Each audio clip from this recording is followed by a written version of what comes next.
Thank you to the 2022 Work to Include Summit Planning Committee for inviting me to say a few words and joining you in the work to move the needle in our state and increase employment outcomes for all Hoosiers. Hi, I'm Shelli Yoder. I serve in the Indiana State Senate for Senate District 40. I live in Bloomington, and I am a proud lifelong Hoosier. In June of 2012, my best friend, a mother of four, was doing what she did every day for 10 years. She was running her busy and successful daycare when she suffered her first of hundreds of debilitating seizures. Chris's life changed forever on that day. And for the next 10 years, her eventual seizure disorder diagnosis brought many unique and difficult challenges.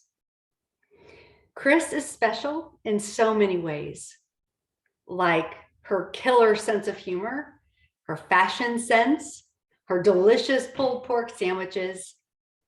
But what doesn't make Chris special is the fact that she is like 25% of us in the United States living with a disability. And what is disappointing is that as a nation, we still fall short of parity when it comes to inclusion in the workplace. As a result, 2 times as many people with disabilities live at or below the poverty line compared to those not living with a disability. Sadly, Indiana has some of the worst employment outcomes in the US for people with disabilities. Close to 20% of Hoosiers live with a disability, and only 20% of those Hoosiers are employed. Living with a disability may come with added responsibilities and challenges, but finding a career and a job that brings purpose and meaning to life should not be one of them. We need marked improvement for inclusive employment. Legislative advocacy and solutions are key. Employment First, the Senate Resolution 39 in 2020, was authored by former Senator Mark Stoops, my predecessor. That Senate resolution urged the legislature to study the Employment First program. And as you know, Employment First focuses on integrated employment on the assumption that every citizen is capable of participating in employment and community life. The recommendations of the task force were adopted in 2020. In this current session, I filed Senate Bill 384, which would expand the MedWorks program for Hoosiers by excluding countable assets from resources. This would no longer penalize people with disabilities for saving for larger purchases. People with disabilities have expenses, just like people without disabilities. And some purchases, like new HVAC systems, new roofs, even certain equipment to make mobility possible, require the ability to budget and save. Do we not want all Hoosiers to have the ability to budget, save, and live responsibly? I know I do. And I will continue to work to improve our MedWorks program, which is what Senate Bill 384 hoped to do. I will continue to work with you and the legislature on that legislation to get a hearing and to get it passed into Indiana law. Lack of reliable and accessible transit is also an issue. For example, Indigo is accessible, but services are limited.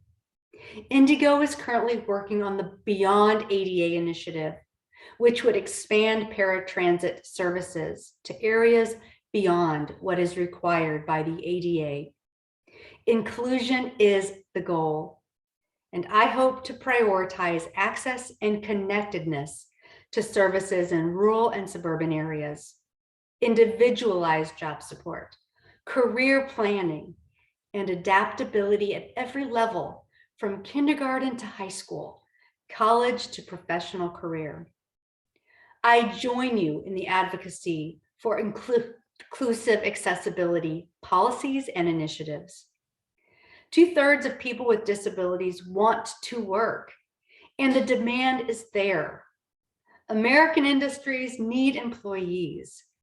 According to a February 2022 article in National Conference of State Legislators, there are nearly 11 million unfilled jobs, but only 6.5 million unemployed workers. And state policymakers were looking for creative ways to bring underutilized and too often undervalued groups into the workforce, especially people with disabilities.